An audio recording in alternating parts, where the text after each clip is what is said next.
কোনটা কেন মিলার কথা? আচ্ছা, আমি ফর্মুলা শিটটা একটু দেখাচ্ছি। লাস্ট ক্লাসে আমরা পরাবৃত্তের সূত্রগুলো প্রমাণ শিখছিলাম। পরাবৃত্ত দুই ধরনের বলছিলাম, যেটা এক্স অক্ষের সাপেক্ষে প্রতিসম পরাবৃত্ত সেটা হলো y square equal two 4ax। এটার 6টা সূত্র আছে, 1 2 3 4 5 6। শুরু করে তুমি দেখে নাও কেন মিলে। আর যেটা y অক্ষের সাপেক্ষে প্রতিসম x square equal two 4ay, এটারও 6টা সূত্র। আশা করি ক্লাসের মানে সবাই প্রথম ক্লাসটা পড়ছো, আর যারা প্রথম ক্লাসটা পড়েনি তারা আজকে ক্লাসটা আসলে কিছু বুঝতে পারবে না। থাকা আর না থাকা একই কথা। যাই হোক, আসো আমরা স্টার্ট করি। তোমরা 1 আর 3 এর অঙ্কগুলো কাজ দিছিলাম, 10ও দিতে পারতাম। যাই হোক, এর মধ্যে তোমরা বলতে চাচ্ছ 3 এর 8 নাম্বারটা ঝামেলা হয়েছে। 3 এর 8 নাম্বারটা একটু দেখে নিই। 3 এর 8 নাম্বারটা কি বলছে?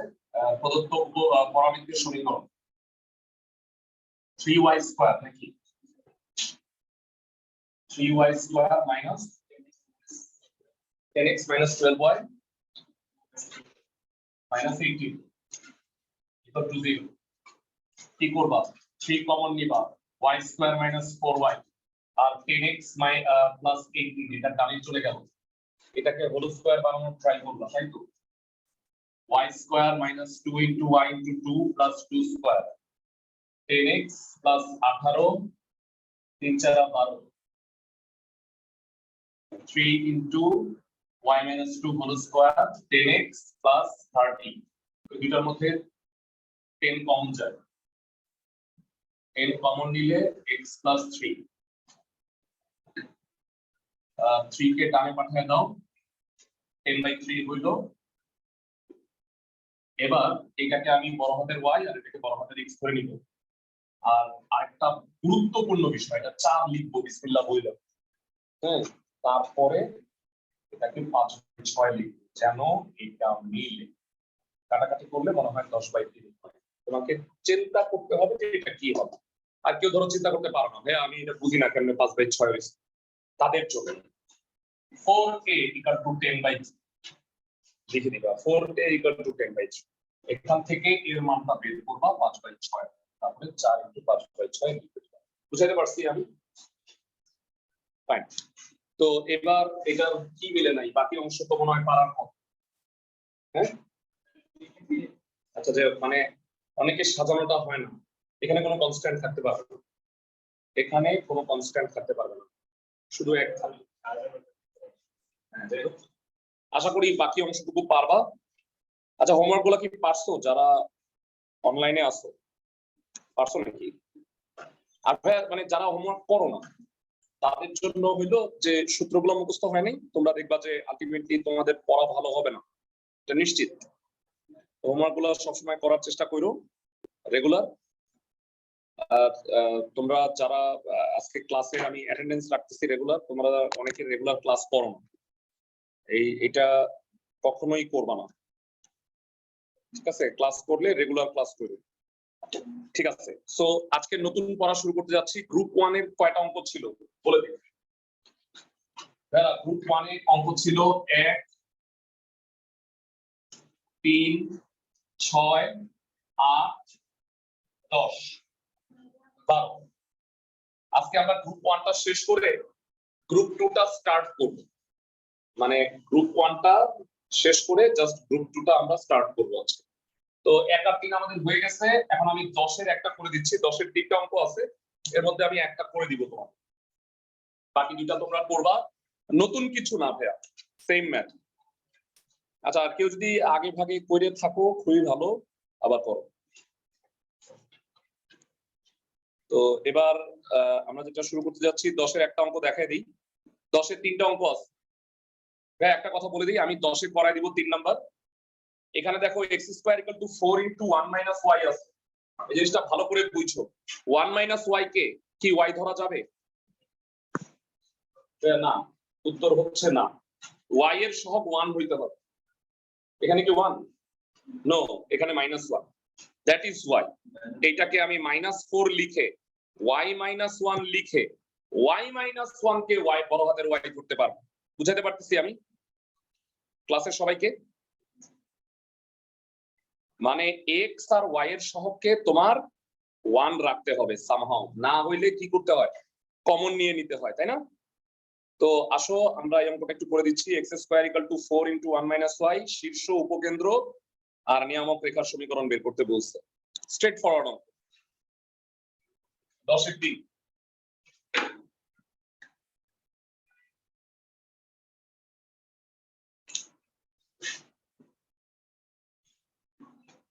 x square 4 into 1 minus y, x square 4 into minus 1 into y minus 1। So বড় হাতের x square 4 into minus 1 into বড় হাতের y। সাইড নোট কি? দেখো একটা কথা আমি বলে রাখি, একটা ছোট হাতের x একটা বড় হাতের y এভাবে তুমি কখনোই রাখবা না। মানে আইদার দুইটাই বড় হাতের হবে অথবা দুইটাই ছোট হাতের। এই কারণে বড় হাতের x আর ছোট হাতের x সমান। ধরি বড় হাতের x ইকুয়াল টু x এবং বড় হাতের y কত, y মাইনাস 1। এখানে এর মান কত, -1। ওকে, এবার এটা x square equal two 4y পরাবৃত্ত হইছে, তার শীর্ষবিন্দু কত জানতে চাই তোমাদের কাছে। শীর্ষবিন্দু 0 0, কিন্তু কার সাপেক্ষে 0 0? বড় হাতের x বড় হাতের y এর সাপেক্ষে। বড় হাতের x 0, বড় হাতের y 0। বড় হাতের x মানে ছোট হাতের x, সুতরাং ছোট হাতের x 0ই হচ্ছে। আর বড় হাতের y মানে y মাইনাস 1, তো ছোট হাতের y হলো 1। জানতে চাই শীর্ষবিন্দুর স্থানাঙ্ক কত।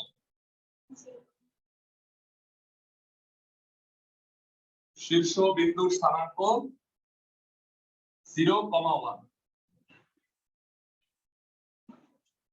আর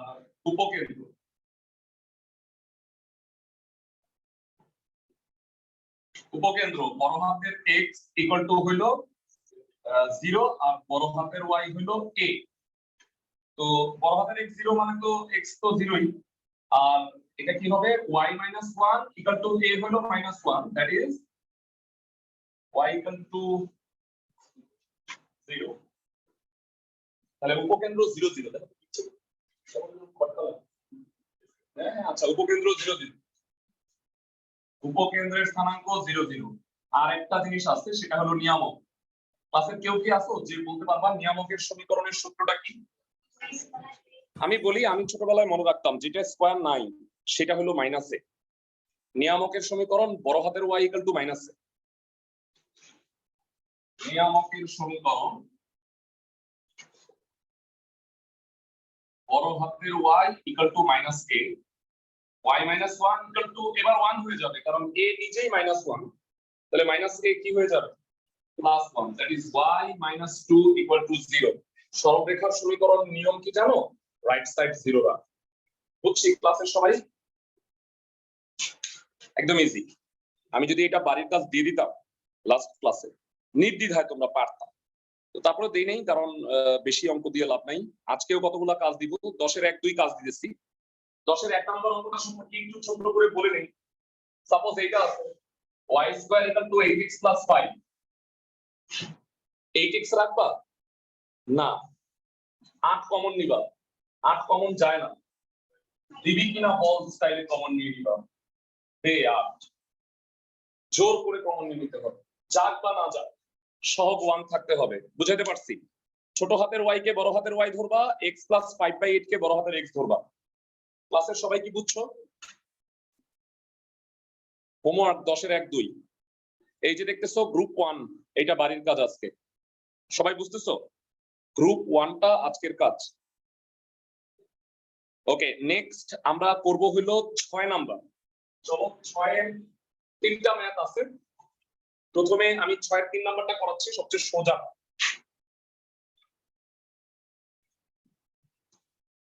প্রদত্ত পরাবৃত্তের সমীকরণ কত আছে, y square equal two 4px বলতে হয়, তাই না? কি বলছি, y square equal two 4px। এবার পরাবৃত্তটি কত বিন্দুগামী, 3, -2 বিন্দুগামী। বিন্দুগামী মানে কি হয়, শর্ত সিদ্ধ হয়। ওকে, আমরা সবকিছু ভুলে যাই, এটা ভুলে যাও না। বিন্দুগামী মানে শর্ত সিদ্ধ। শর্ত সিদ্ধ মানে এক্স এর জায়গায় ভুজ আর ওয়াই এর জায়গায় কি বসাই দিব কোটি। পরাবৃত্তটি 3, -2 বিন্দুগামী, অর্থাৎ এক্স এর স্থলে -2 whole square 4p × 3। So p হইল আমাদের এই 6, এখন তো আমরা টানা 6 করব, 6.1 এর পরে 2 আর 3 করব আর কি। কনিক শেষ হয়ে যাওয়ার পরে তোমাদের একটা মাত্র টপিক বাকি থাকবে অ্যাকচুয়ালি। সেই অধ্যায়টার নাম মানে দুইটা অধ্যায় 8 আর 9 দুটা মিলায় এটাকে বলা হয় মেকানিক্স, বাংলায় বলা হয় বলবিদ্যা। যে সাবির ভাই একটা বিজ্ঞাপন দিছে দেখলাম জেনেটিক্স এর জন্য, অর্ধেক মেন্ডেলের ছবি দিছে, অর্ধেক সাবির ভাইয়ের ছবি দিছে, যে মেন্ডেলি মানে জেনেটিক্স পড়াবে। আমি ভাবছিলাম যে আমি একটা বিজ্ঞাপন দিই যে বলবিদ্যা বলবান স্যারের কাছে পড়া দরকার। বুঝতে পারছি। যাই হোক, ভাইয়া বলবিদ্যায় মানে কেমন সময় লাগে শেষ করতে? বলবিদ্যায় কত সময় লাগে? 3 মাস লাগে, মানে 8 আর 9 এক্সট্রা ক্লাস নিয়ে 3 মাস, কারণ 3 মাসের বেশি সময় নেই আমার। তো ভাই আমাদের ডিফারেন্সিয়েশন আর ইন্টিগ্রেশনে তো প্রায় 4 মাসের মতো লেগেছিল। হ্যাঁ হ্যাঁ হ্যাঁ, গ্রেটার দ্যান মানে হচ্ছে বড়। কারণ কি ডিফারেন্সিয়েশন আর ইন্টিগ্রেশনের অনেক অঙ্ক তোমাকে বাড়ির কাছে দিতে পারছি না, তাই না? কিন্তু এইখানে মানে একটা চ্যাপ্টার আছে 9.8 এর, চিন্তা করো 2-3টা অঙ্ক করে সব করো তোমরা, মানে স্পর্শ। আফসোস যে মানে ধরো আমি 3টা অঙ্ক করাইলে একটা অঙ্ক বাড়ির কাছে দিতে পারবো বলবিদ্যা, এমন মানে ভ্যারিয়েশন আছে। তো এই কারণে খুব বেশি হোমওয়ার্ক দেওয়া যায় না, অনেক অঙ্ক করাই দিতে হবে, এই জন্য সময়। চ্যাপ্টার তো বেশি না, স্থিতিবিদ্যায় 3টা, গতিবিদ্যায় 4টা অধ্যায় আছে, কিন্তু মানে ঝামেলা আছে। এই অঙ্কগুলোকে অনেকটা মুখস্থ ধরনের, মানে না কঠিন। মানে এটা অনেকে বলে ভাই বলবিদ্যা কি, অনেক শুনছি কঠিন।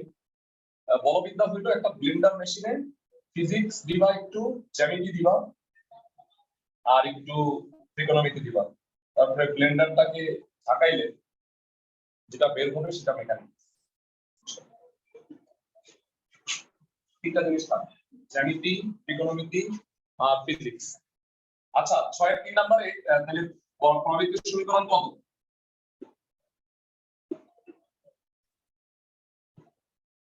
y square 4 × 1/3 × x। এবার মাছ বেটার, এটা সমীকরণটা হইছে, আমরা এইভাবেই চাই y স্কয়ার = 4ax অথবা x স্কয়ার = 4ay। মানে আমার সেলফ অ্যাসেসমেন্ট হইলো আমি দুইটা জিনিস ভালো পড়াই, একটা হইলো ক্যালকুলাস আর একটা বলবিদ্যা, অন্য সব টপিকের চেয়ে। তো y স্কয়ার = 4ax, এই যে সূত্রটা দেখতে পাচ্ছ y স্কয়ার = 4ax, এখান থেকে 3টা তথ্য বের করতে বলছি। এক নাম্বার হইলো উপকেন্দ্রিক লম্বের দৈর্ঘ্য, উপকেন্দ্রের স্থানাঙ্ক, নিয়ামকের সরল মানে নিয়ামকের সমীকরণ। উপকেন্দ্রিক লম্বের দৈর্ঘ্য সবচেয়ে সোজা, মডুলাস অফ 4a। উপকেন্দ্রিক লম্বের দৈর্ঘ্য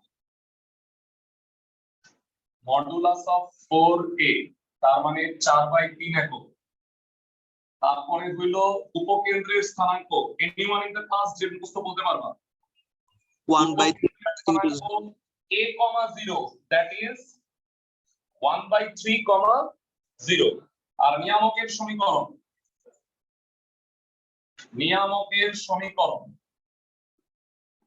x + a = 0 বা x = -a। আর একটা কথা তোমাকে আমি সরলরেখা থেকে পড়ায় আসতেছি, যে ভাইয়া সরলরেখার সমীকরণ এরকম ল্যাংড়া লুলা অবস্থায় থাকবে না, মানে এই যে 1/3 3 দিয়ে গুণ করবা, সুস্থ সবল সমীকরণ রাখবা এরকম, বুঝছো? কোনো ভগ্নাংশ রাখবে না সমীকরণ। আমি কি বুঝাতে পারছি ক্লাসের সবাইকে? অঙ্কটা শিশুতোষ অঙ্ক একদম, খালি বিন্দুগামী মানে শর্ত সিদ্ধ করে নিছি, আর এইগুলো তো তাইলে আগের পার্ট হয়ে গেছে, তাই না? সবাই কি বুঝছো? ক্লাসের সবাই কি বুঝতে পারছো? অনলাইনে কারো রেসপন্স পাচ্ছি না, বুঝতেছো সবাই? জি ভাইয়া। আচ্ছা ভাইয়ারা, এখন তোমাদের দুইটা অঙ্ক পড়তে বলতেছি, 6 এর 1 এবং 2। তোমরা আমাকে নিশ্চিত করো যে ভাইয়া 6-2 আপনি করাই দিলে 6-1 আমি ডেফিনেটলি পারবো, তাই না? দাঁড়ি কমা শুদ্ধ 1। সো আমরা 6-2 নাম্বারটা করাই দিচ্ছি, এই কারণে 2 নাম্বার করাই দিচ্ছি, এটা অনেকবার বোর্ডে আসছে আর এটা কম আসছে। তো y² = 16x এই প্যারাবোলা বা পরাবৃত্তের উপরে অবস্থিত আর কি, সংক্ষেপে উপস্থিত বলে, উপস্থিত কোন বিন্দুর উপকেন্দ্রিক দূরত্ব। আচ্ছা, উপকেন্দ্রিক দূরত্ব ইংরেজিটার নাম হইল ফোকাল ডিসটেন্স 6। ওই বিন্দুর স্থানাঙ্ক। ভাইরা, হোয়াট ইজ উপকেন্দ্রিক দূরত্ব একটু বুঝায় বলি। সাপোজ এটা হলো একটা প্যারাবোলা, y² = 16x কোন অক্ষের সাপেক্ষে প্রতিসম। ভাইরা সবার মনে আছে x অক্ষের সাপেক্ষে প্রতিসম, জানি সবাই ভাইরা ক্লাসের প্রত্যেকে? জি স্যার। আচ্ছা, y² = 16x। যারা স্মার্ট তারা ধুমাধুম আমারে বলবা যে ভাইয়া এটার উপকেন্দ্রের স্থানাঙ্ক স্পষ্ট। 4,0। এক্সিলেন্ট। 4,0 কেমনে? 4 × 4 × x, এ হইল 4। বুঝছি। এবার অঙ্ক শোনো কি বলছে, অঙ্কটা ভালো করে শুনো সবাই। প্রশ্নে বলছে যে এই উপবৃত্তের উপরে একটা বিন্দু আছে, একটা নির্দিষ্ট বিন্দু, এটা কিন্তু অস্থির না, বুঝছো? নির্দিষ্ট বিন্দু কি হবে? স্থির, কনস্ট্যান্ট। কনস্ট্যান্ট বিন্দুকে ধরি আলফা বিটা, আর অস্থির যেটি সেটা ধরি এক্স ওয়াই। ঠিক আছে? তো একটা বিন্দু আছে পি আলফা কমা বিটা, যার উপকেন্দ্রিক দূরত্ব 6। উপকেন্দ্রিক দূরত্ব বলতে বোঝায় একটা বিন্দু থেকে ওই পরাবৃত্তের উপকেন্দ্রের দূরত্ব। মানে ধরো আমি তোমার কিছু বলি নাই, তাও তুমি এটাই বলতা, তাই না? মানে অনেকে আপনার সংজ্ঞা দেয় না এই উপকেন্দ্রিক দূরত্ব কি। ধরো কিছু পারো না, তুমি বলবা যে একটা বিন্দু থেকে উপকেন্দ্রের দূরত্বকে উপকেন্দ্রিক দূরত্ব বলে। লাকিলি এটা কারেক্ট, মানে এটা ভুল না। মানে এই বিন্দু থেকে উপকেন্দ্রিক দূরত্বটাই হচ্ছে উপকেন্দ্রিক দূরত্ব বা ফোকাল ডিসটেন্স। বুঝাতে পারছি আমি ক্লাসের সবাইকে? আমাকে বলছে ওই বিন্দুটার স্থানাঙ্ক বাইর করো, আলফা আর বিটার মান বাইর করো। ক্লাসের সবাই অঙ্কটার সারমর্ম বুঝছো? ক্লাসের সবাই? জি ভাইয়া। ফাইন, খুব মনোযোগ দিয়ে বুঝো, হোমওয়ার্ক গুলা করো। হ্যাঁ, হোমওয়ার্ক আগে বলে দিই, আমি আগে বলে দিচ্ছি, বাসায় গিয়ে করবা। HW 10-এর 1 2, 6-এর 1, কারণ আমি 2 আর 3 করে দিচ্ছি। 8-এর 1, কারণ আমি 8-এর 2 নাম্বারটা করে দিব, আর বাকি তো সব আমি করে দিব। এটা হলো গ্রুপ 1। আর ভাইয়া 2-এর 3টা অঙ্ক আছে, 1 2 3 হুবহু সেম। 2 আর 3 করবা, কারণ আমি 1 করে দিব। বুঝছো আমার কথা? মানে এই কয়টা আজকে করব, এগুলো হোমওয়ার্ক তোমাদের। কয়টা? 4 5 6টা। ঠিক আছে? এই অঙ্কগুলো করে আসবা পরশুদিন। তাইলে পরশুদিন চ্যাপ্টারের 90% শেষ, 2-3টা অঙ্ক বাকি থাকে, সেটা আমরা আরেকটা ক্লাসে পড়ায়া চ্যাপ্টার 6.2 করব। বুঝছো আমার কথা? প্রদত্ত উপবৃত্তের পরাবৃত্তের সমীকরণ y² = 16x, এটাকে একটু এই আকারে না লিখলে আসলে হচ্ছেই না। 4 × 4 × x, তাহলে উপকেন্দ্রের স্থানাঙ্ক কত? উপকেন্দ্রের স্থানাঙ্ক s 4,0। আশা করি ক্লাসের সবাই বুঝতেছো। এবার এই পরাবৃত্তের উপরস্থ কোন একটা বিন্দুর স্থানাঙ্ক p আলফা বিটা ধরি। পরাবৃত্তের উপরস্থ কোন বিন্দুর স্থানাঙ্ক। আর ভাইয়া তোমরা তো অনেকেই এটা বলো না, ভাইয়া আমি অঙ্ক পারি নাই, 2-1 বলো। তারা জানো যে আমি অঙ্কগুলো সলিউশন দেওয়ার চেষ্টা করি, তোমাদের প্রবলেম থাকলে ওগুলো অবশ্যই সলিউশন দেওয়ার চেষ্টা করি আমি। কারণ আমার কাছে তো অনেকেই হোমওয়ার্ক পাঠাইছে, সলিউশন গুলো আছে আমার কাছে। কোনোটা না পারলে আমাকে বইলো, মানে দ্বিধা করার দরকার নেই। ভাইয়া কি মনে করবে? আমি কিছুই মনে করি না, তোমরা পারবা না, এটাই স্বাভাবিক বিষয়, এটাই আমি মনে করি যে তুমি পারবা না। তুমি পারলে আমি অবাক হই যে আল্লাহ পারছো। যাই হোক, এবার মনোযোগ দিয়ে শোনো, আমার আলফা আর বিটার মান বের করতে হবে। এর মধ্যে একটা কথা তোমাকে আমি 1.5 বছর ধরে বলে আসতেছি, মোটামুটি না বছর খানেক করতেছো আমার কাছে যারা, এই বছর খানেক ধরে আমি কোটি কোটি বার বলছি। সেটা হলো একটা বিন্দু যদি একটা রেখার উপরে অবস্থিত হয়, তাহলে এই বিন্দু দ্বারা ওই রেখার সমীকরণ সিদ্ধ হয়, এটাকে বলা হয় বিন্দুগামী মানে শর্ত সিদ্ধ। এই যে পরাবৃত্তটা কি পি আলফা কমা বিটা বিন্দুগামী না? পরাবৃত্তের উপরস্থ একটা বিন্দু হলো পি আলফা বিটা, তাহলে এইটা দ্বারা পরাবৃত্তের সমীকরণ সিদ্ধ হবে। অর্থাৎ কি ক্লাসের কে বলতে পারবো সমীকরণটা? অর্থাৎ beta square equal to 16 alpha, এটা হলো 1 নাম্বার ইকুয়েশন। বুঝাতে পারছি? এক্স এর জায়গায় আলফা, ওয়াই এর জায়গায় বিটা বসাই দিছি। ক্লাসের প্রত্যেকে 100% আমার কথা বুঝতে পারছো নিশ্চয়ই, তাই না? আমি কি ঠিক বলছি? এবং এরপরের কথা ভাইরা, এই যে উপবৃত্তের পরাবৃত্তের উপরস্থ একটা বিন্দুর উপকেন্দ্রিক দূরত্ব বলছে 6, তার মানে কি PS ইকুয়াল টু 6 না? প্রশ্ন মতে PS ইকুয়াল টু 6। PS দুই বিন্দুর মধ্যে দূরত্ব ভাইরা ক্লাস 9 10 থেকে পড়ে আসছে, কি সেটা? Alpha minus 4 whole square plus beta square equal to হলো 6। তোমাদের একটা বৈশিষ্ট্য কি জানো? তোমরা রুট পাইলেই বিসমিল্লাহ করে একটা স্কয়ার করে ফেলো। কিন্তু আমি তোমাকে একটু সাবধানী হইতে বলি সব সময় যে ভাইয়া বর্গ করার আগে একবার ভাইবো, কারণ বর্গ করা আর তোমার অঙ্কটা ড্রেনে পড়ে যাচ্ছে একই কথা, তাই না ভাইয়া? কারণ বর্গ করলে কি হয় বলো? অপ্রাসঙ্গিক মূল আসে, ইররিলেভেন্ট রুট। বর্গ না করে যদি সমাধান করা যায় বেস্ট। বুঝছো? বিটা স্কয়ার মানে কত একটু বলবা? বিটা স্কয়ার মানে 16 আলফা। সুন্দর করে 16 আলফা বসাও। আমার মাথায় তো আরো বুদ্ধি আসতেছে, 16 আলফা না লিখে 4 ইনটু আলফা ইনটু 4 লিখে দিছি। কোন সূত্র বন্ধ পাইতেছো ভাইয়া? a minus b whole square plus 4ab, এটা কোন সূত্র? a plus b whole square. a plus b whole square, that means মাথা না কাটাইলে বর্গ করবা, দুইটা মান আসবে, একটা হবে না? হ্যাঁ হ্যাঁ, একটা হবে আলফা মান মাইনাস আসবে, এটা গ্রহণযোগ্য হবে না, তুমি বুঝতে পারবা?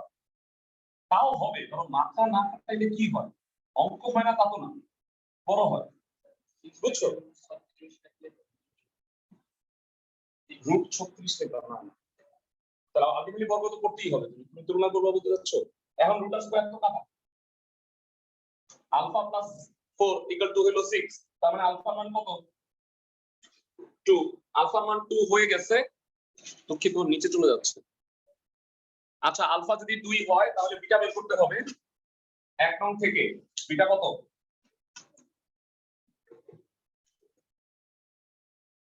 Beta square 16 into 2, so beta will be plus minus 4√2। বুঝছি ক্লাসের সবাই? তাইলে যুক্তিটা হইলো বিটার মান দুইটা হইলো কেন? ম্যাথমেটিক্স হইলো শিকারী কুকুরের মতো। তো শিকারী কুকুর যেরকম গন্ধ শুনলে কতগুলা বোমা টোমা আছে এটা খুঁজে বের করে, তো ম্যাথমেটিক্স এর ইকুয়েশন বসাইলে এই অনুযায়ী কয়টা সমাধান আছে ও মাটি খুঁড়ে বের করে নিয়ে আসে। আমি বলতে চাচ্ছি এই উপকেন্দ্র থেকে দূরত্ব 6, তো এটা উপরে আছে, নিচে হইতে পারতো না ভাইয়া? বিন্দুটা এখানে দূরত্ব তো 6ই হয়, তো দ্যাট ইজ ওয়াই উত্তর হবে দুইটা। নির্ণেয় বিন্দুর স্থানাঙ্ক কত হবে? 2, প্লাস মাইনাস 4√2। আই থিংক আমি সবাইকে বুঝাইতে পারছি। একদম একই রকম ভাবে 6 এর 1 নাম্বারটা বাড়ির কাজ দয়া করে করে ফেলাইও, হ্যাঁ, হোমওয়ার্ক গুলো। এখন বললা যে ভাইয়া একটা অঙ্ক আসতে আরেকটা আপনি করায় মানে দিলে ভালো হইতো, সেই কারণে আমি তোমাদের 12 নাম্বার অঙ্কটা করে দিচ্ছি।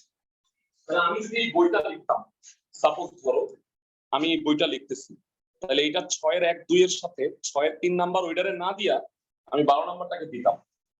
বিশ্বাস না হলে তোমরা অঙ্কটা একটু করে দেখো।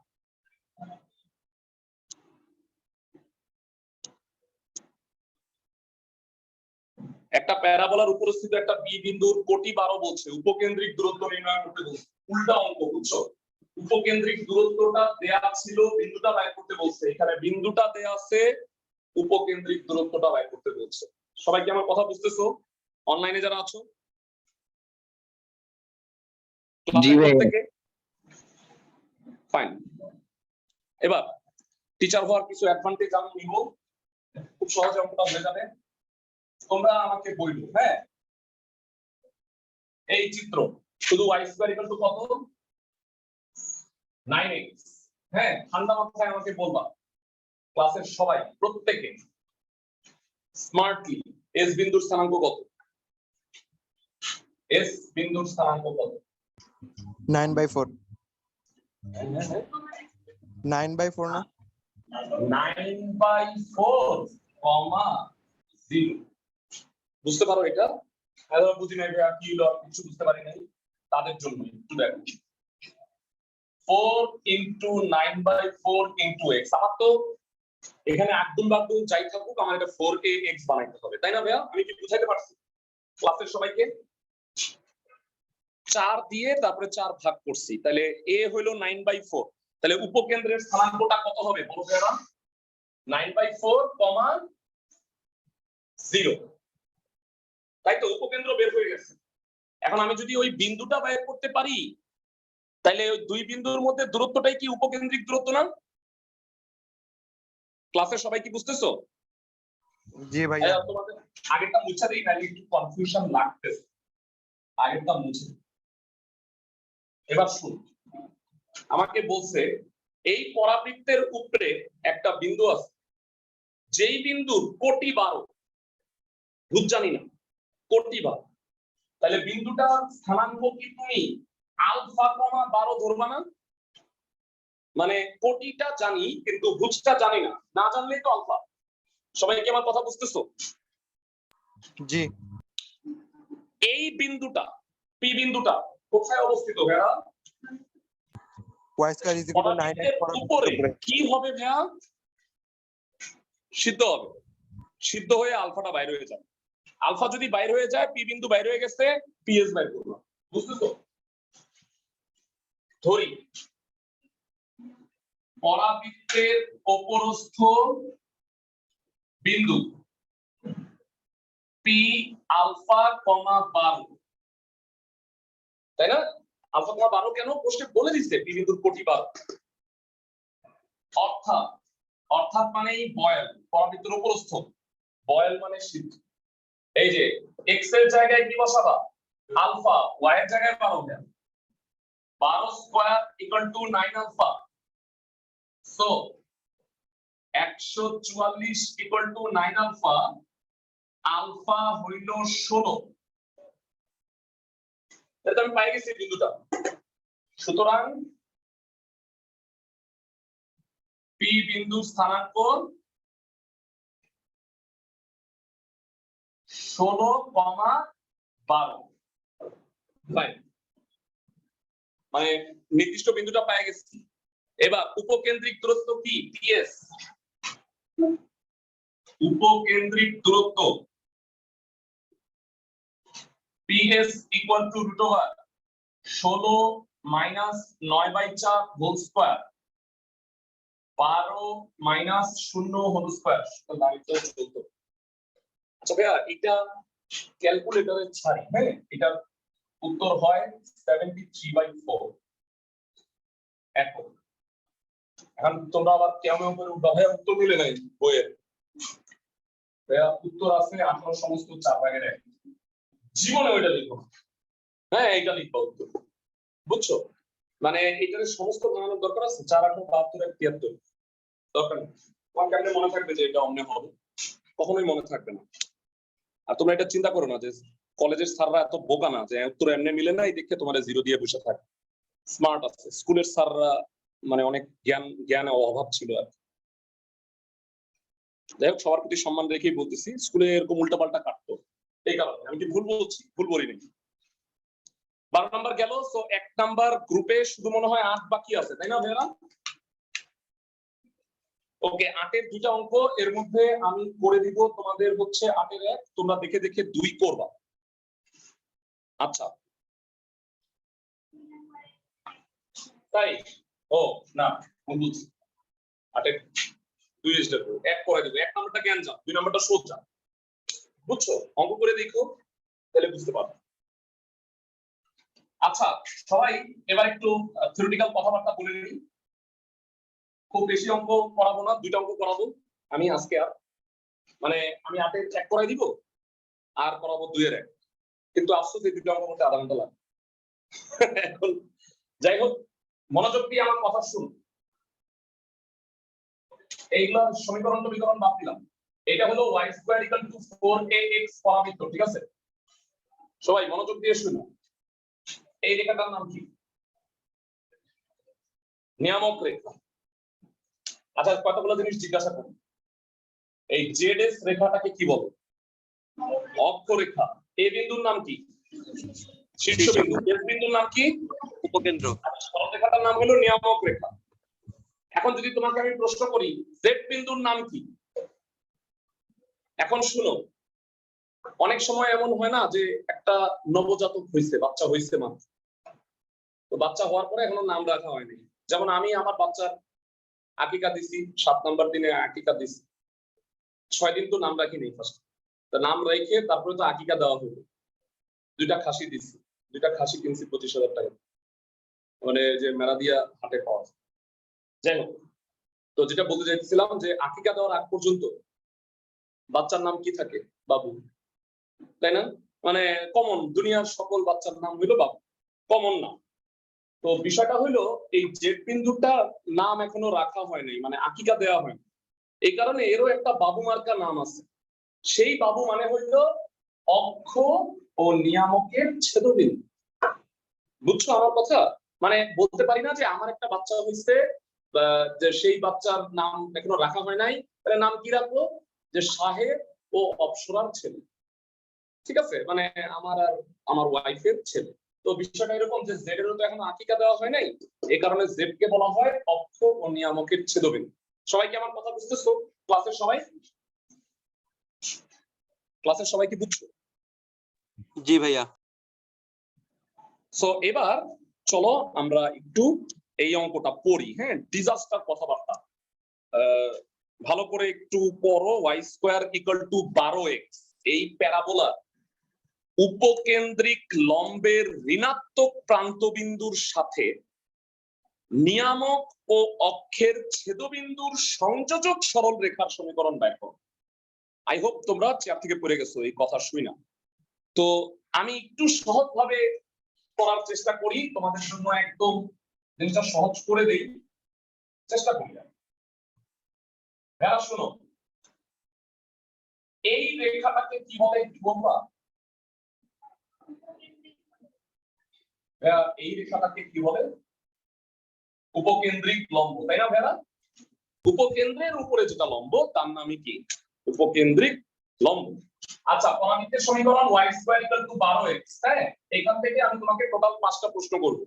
1 নাম্বার প্রশ্ন, এই পরাবৃত্তের উপকেন্দ্রের স্থানাঙ্ক কত? 3,0। 3,0। এক্সিলেন্ট, চমৎকার, ভেরি গুড।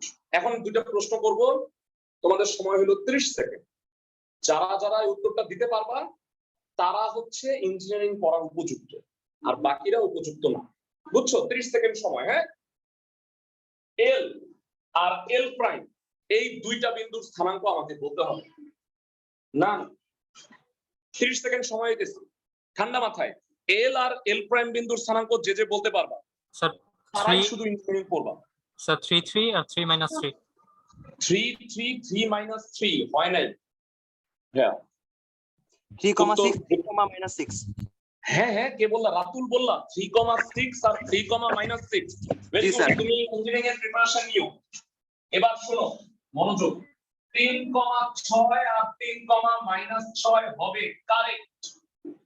কেমনে হইল? হেরা, কোনো সন্দেহ নাই যে এল আর এল প্রাইম 3 হবে, বুঝ। আর এল আর এল প্রাইমটা পরাবৃত্তের উপরে অবস্থিত, মানে সিদ্ধ। এক্স এর জায়গায় 3 বসাও, y square equal two 3 × 36, y equal to +-6, উপরেরটা +6 নিচেরটা -। বুঝাতে পারছি আমি সবাইকে?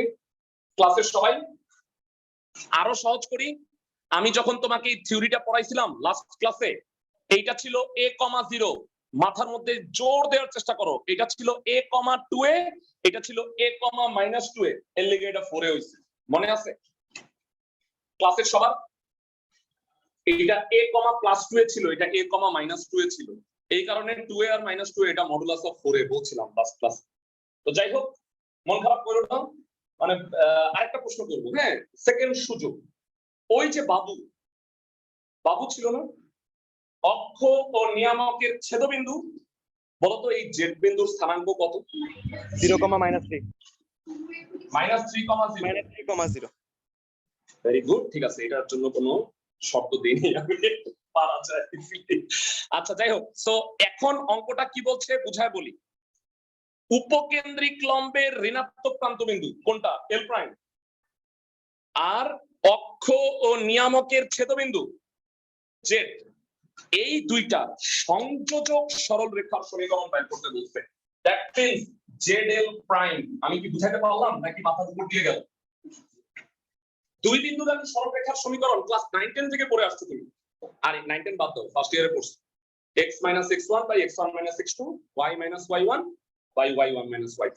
আমি কি বুঝাতে পারতেছি সবাইকে নাকি ব্যর্থ? ক্লাসের সবাই কি বুঝছো পুরো কথাটা? আমি অঙ্ক কিচ্ছু করি না, অঙ্কের মধ্যেই বুঝায় ফেলাইছি টোটাল। এখন একটু লিখে দিব। 8-এর 1 নাম্বার, প্রদত্ত পরাবৃত্তের সমীকরণ y² = 12x, y² 4 × 3 × x, তার মানে উপকেন্দ্র কত? উপকেন্দ্রের স্থানাঙ্ক s 3,0। উপকেন্দ্রিক লম্বের প্রান্তবিন্দুদ্বয় মানে হলো ধনাত্মক আর ঋণাত্মক প্রান্তবিন্দু। কি কি? l 3,6, very direct, a, 2a, কোনো ঝামেলা নাই। এবং l প্রাইম কত? 3,-6, a, -2a। আর বাবু কি ছিল?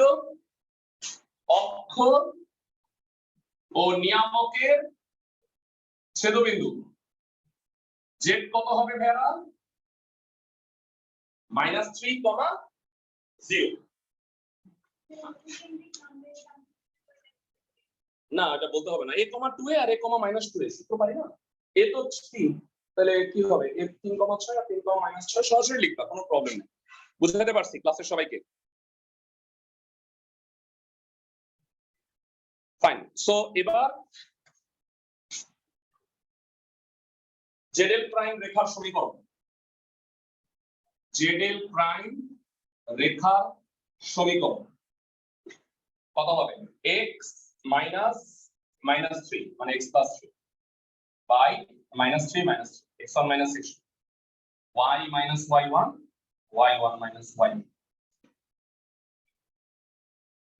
এটা প্লাস হয়ে যাবে x + 3 by -6 y by 6, 6 6 কাটা, ওই পাশে মাইনাস চলে যাবে। x + 3 = -y, y কে বামে নিয়ে আসো, x + y + 3 = 0। বুঝাতে পারছি সবাইকে? অঙ্ক ছোট, যারা অঙ্কটা তো খুবই ছোট, কথাটা বুঝতে হয়েছে অনেকক্ষণ টাইম ধরে। সবাই কি বুঝছো আমার কথা? এবার তোমাকে একটু হেল্প করি, তোমরা বাসায় হোমওয়ার্ক করবা তো 8-এর 2 নাম্বার, ওইটার ব্যাপারে আমি একটু হেল্প করতেছি। 8-এর 2-এ সিমিলার এরকম একটা পরাবৃত্ত আছে। প্রশ্নে বলছে কি, শীর্ষবিন্দুর সাথে উপকেন্দ্রিক লম্বের প্রান্তবিন্দুদ্বয়ের সংযোজক সরল রেখার সমীকরণ নেয়।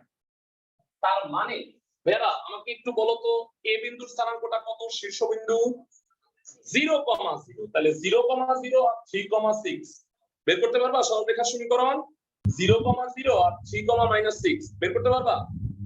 ডান, হোমওয়ার্ক। 1 নাম্বার গ্রুপ শেষ আমার। 1 নাম্বার গ্রুপ কি ছিল বুঝায় বলি।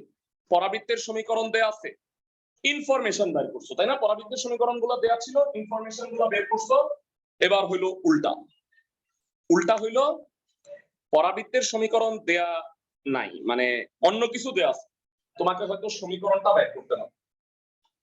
আমি তোমাদেরকে কষ্ট করে পড়তে বলতেছি। আজকে শুধু আরেকটা অঙ্ক করব, 2-এর 1 নাম্বার।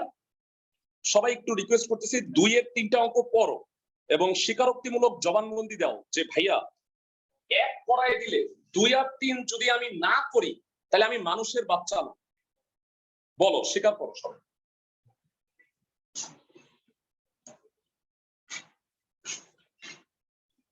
ঠিক আছে? 2, 3, 4 ইনফ্যাক্ট মানে নতুন বইতে একটা অঙ্ক অ্যাড হয়েছে সেম।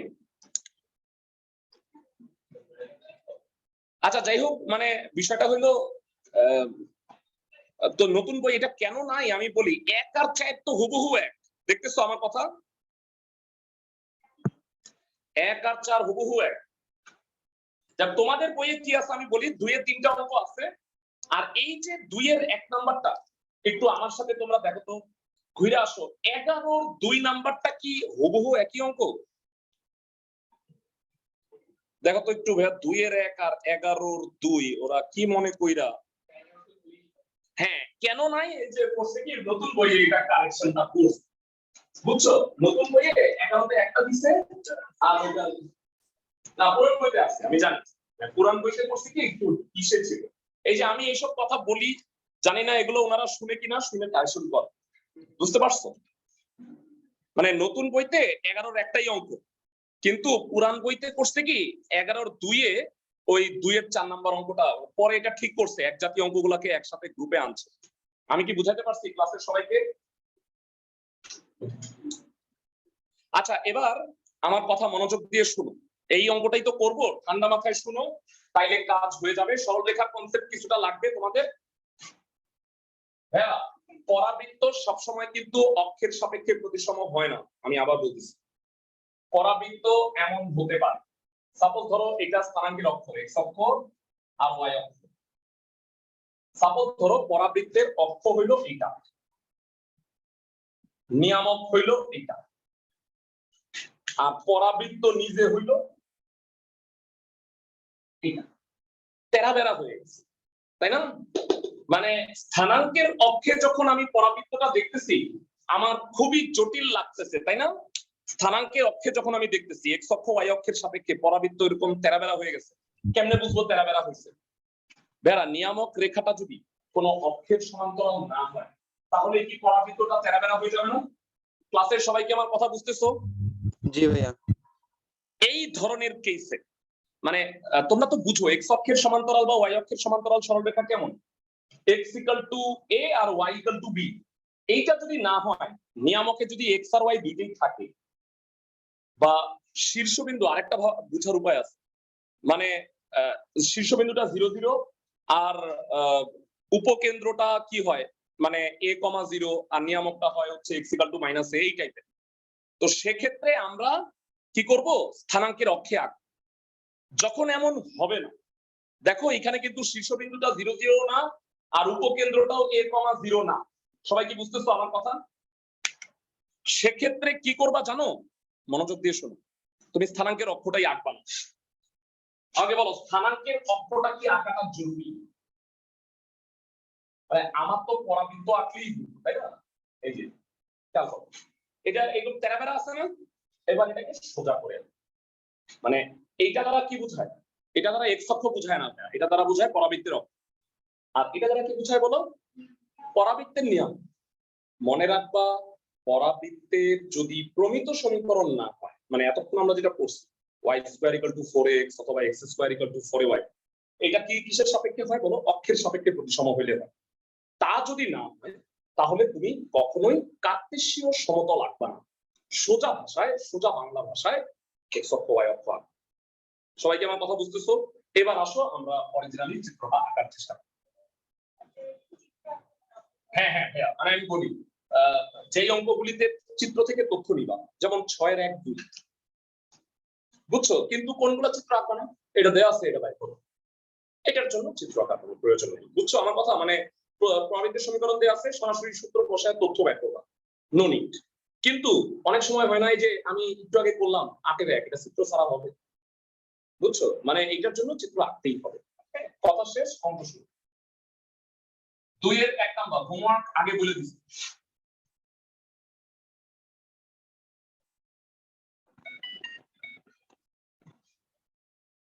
আচ্ছা বলবা, উপকেন্দ্র দেয়া আছে আর নিয়ামক দেয়া, সরি শীর্ষবিন্দু মনে হয় দেয়া আছে। উপকেন্দ্র কত? -1, 1 আর শীর্ষবিন্দু কত ভেড়া? 2, -3। ভেড়া প্রত্যেকটা হোমওয়ার্ক তোমরা পারো, ইচ্ছা থাকতে হবে। আচ্ছা, তো আমাকে বলছে এই পরাবৃত্তের অক্ষ আর নিয়ামকের সমীকরণটা বাইর করো। তো ভেড়া এটি তো অক্ষ নাকি ভেড়া বলতো, আর এটা কি নিয়ামক। এই দুইটা রেখার সমীকরণ বাইর করতে বলছে। অক্ষের সমীকরণ বাইর করা ভেড়া ক্লাস 9-10 এর বিষয়। দেখো তো ভাইয়া এ আছে আর এস আছে, এই দুই বিন্দুগামী সরলরেখার সমীকরণটাই কি অক্ষের সমীকরণ না? আমি কি বুঝাইতে পারতেছি ক্লাসের সবাইকে? এ আর এস বিন্দুগামী যে সরলরেখাটা, দুই বিন্দুগামী সরলরেখা, সেটাই কি অক্ষের সমীকরণ না? ইয়েস নাকি না? জি স্যার। ইয়েস। সো দেয়া আছে সুন্দরভাবে স্টাইলটা দেখো কিভাবে করি। কোন এক্স অক্ষ ওয়াই অক্ষ আঁকি নাই। অনেকে প্রশ্ন করতে পারো ভাইয়া এটা কেমনে, এটা যদি এত হয় এটা কেমনে এটা হয়, তাদের জন্য প্রশ্ন। আমি এক্স অক্ষ ওয়াই অক্ষ আঁকি, বুঝছো? আঁকলে এটা হয়তো তেরাবেরা হইতো, তখন এটা হবে, ওইটা নিয়ে তুমি চিন্তাই করবা না। সবাই কি আমার কথা বুঝছো? লেখো দেয়া আছে পরাবৃত্তের শীর্ষবিন্দু এ 2, -3 এবং উপকেন্দ্র এস -1, 1। সুতরাং পরাবৃত্তের অক্ষের সমীকরণ, ক্লাসের সবাই বোধহয় পারবা, পরাবৃত্তের অক্ষের সমীকরণ x - x1 by x1 - x2 y - y1 y1 - y2। আশা করি বুঝতেছ। x - 2 by 3 minus y plus 3 divided by 4। Minus কেন হইলো ভাইয়া? এখানে একটা মাইনাস আছে, আর গুণ করো। 4x - 8 minus 3y minus 9 সব দামে নিয়ে আসো। 4x plus 3y plus 1 equal to হলো 0। অক্ষের সমীকরণ, এটা একটা অ্যানসার। অ্যানসারটা দেখো মিলে গেছে। সবাই কি আমার কথা বুঝতেছো? ক্লাসের সবাই, ক্লাসের সবাই কি অক্ষের সমীকরণ বের করা বুঝছো? এবার যাদের সরল রেখার কনসেপ্ট ভালো, হ্যাঁ যারা, তারা আমাকে বলো অক্ষ আর নিয়ামক কি পরস্পর লম্ব না? কেউ কি বলতে পারবা? হ্যাঁ বলো, প্রশ্ন আছে, বলো ভাইয়া। বললাম যে এটা, হ্যাঁ ঠিক আছে। হ্যাঁ, অক্ষ আর নিয়ামক হইলো লম্ব। কেউ কি বলতে পারবা অক্ষের সমীকরণ যদি এটা হয়, নিয়ামকের সমীকরণ কত?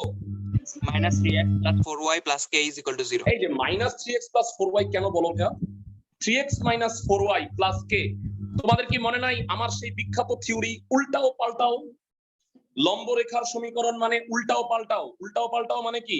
x এর সহগ আর y এর সহগ উল্টাও, মাঝখানের চিহ্ন পাল্টাও, মানে প্লাস থাকলে মাইনাস, মাইনাস থাকলে প্লাস, আর এমনি 4 আর 3 উল্টায় দিবা। বুঝাতে পারছি? সুতরাং নিয়ামকের সমীকরণ খুব ইম্পর্টেন্ট অঙ্ক ভাইয়া। এটাকে কয়টা স্টাফ দিয়ে তোমরা বেশি ইম্পর্টেন্ট ভাববা? 4টা দিন, ঠিক আছে? নিয়ামকের সমীকরণ কত হবে? 3x - 4y + k = 0। অলমোস্ট আমার নিয়ামকের সমীকরণ হয়ে গেছে। শুধু কি লাগবে বলো তো? কে হইলে কেল্লা ফতে। কিন্তু ভাইয়া কে বের করাটা এতটা ইজি না। কে নরমালি কেমনে বের করে জানো? সিদ্ধ করে বের করে। সিদ্ধ মানে কি? নিয়ামকের উপরে আমার একটা বিন্দু লাগবে, যেই বিন্দুটা দিয়ে আমি সিদ্ধ করব। কিন্তু আপাতত আমি নিয়ামকের উপরে কোনো বিন্দু জানি না। এই নিয়ামকের উপরে একটা বিন্দু আছে, ওই যে বাবু, আমাদের বাবু কি অক্ষ আর নিয়ামকের ছেদবিন্দু। এইটাকে আমরা জেড দ্বারা প্রকাশ করি, সেটাকে আমি আলফা কমা বিটা ধরে নিচ্ছি, বুঝছো? তারপরে আমাকে বলো পরাবৃত্তের উপরস্থ বিন্দু হতে উপকেন্দ্র আর নিয়ামক কি সমদূরবর্তী না ভাইয়া? তাইলে কি আমি বলতে পারি এস আর এজেডটা সমান? মতান্তরে এস আর জেড এর মধ্যবিন্দুটাই এ। ক্লাসের সবাই কি বুঝতেছো? তাহলে এই তথ্য থেকে না আলফা বিটা বের করা যায়। এই পদ্ধতির নাম আমি দিচ্ছি গাজনি মেথড। গাজনির নাম শুনছো না? আমির খানের একটা সিনেমা আছে ভুলা যায়। তো সেরকম তুমি এস আর জেড এর মধ্যবিন্দু বাইর করবে, ভুলা যাবা যে এটা দেয়া আছে। মধ্যবিন্দু কত? Alpha -1/2 beta +1/2। তারপরে তোমার মনে পড়বে আল্লাহ এটাই তো 2 তো এটা প্রশ্ন মতে বসাইলে তোমার আলফা বিটার মানটা বাইর হয়ে যাবে। যদি বাইর হয়ে যায় সেইটা কি 1 নং সরল রেখা ওই বিন্দু দিয়ে সিদ্ধ না, তাহলে তুমি এর মানটা পাওয়া যাবে। সবাই কি আমার কথা বুঝছো? প্রসেসটা একটা বড় সরল চিন্তা ভাবনা করে ফেলছি। এবারে চলো ধরি ভেড়া সেই বাবু, ধরি অক্ষ ও নিয়ামকের ছেদবিন্দু জেড আলফা কমা বিটা অক্ষ ও নিয়ামকের ছেদবিন্দু জেড আলফা কমা বিটা প্রশ্ন মতে কি হবে ঠান্ডা মাথায় বলে ফেলবেন আলফা মাইনাস 1/2 ইকুয়াল টু হলো 2 দ্যাট ইজ আলফা হলো 5 বিটা প্লাস 1/2 মাইনাস 3 বিটা কত মাইনাস 7 তাহলে ভাইরা জেড বিন্দুর স্থানাঙ্ক কত ঠান্ডা মাথায় তোমরা বলো জেড বিন্দুর স্থানাঙ্ক 5, মাইনাস 7 বুঝতেছো তাইলে আমারে বলো এক নং যে রেখাটা সেটা কি জেড বিন্দুগামী না জেড 5, মাইনাস 7 বিন্দুগামী যারা সরলরেখা পড়ে আসছো ভাইরা বিন্দুগামী মানে শর্ত সিদ্ধ এমন ভাবে আমি পড়াইছি যে কথাগুলা একটার সাথে রিলেটেড মাইনাস বসায় দিছি ভাই x এর জায়গায় কত বসাইছি 5 আর y এর জায়গায় কত মাইনাস 7 3 5 15 আর 4 7 28 যোগ করলে 43 হয় ওই পাশে পাঠাইলে k এর মান মাইনাস 43 তাহলে বলো নিয়ামকের সমীকরণটা কত হবে ফাইনাল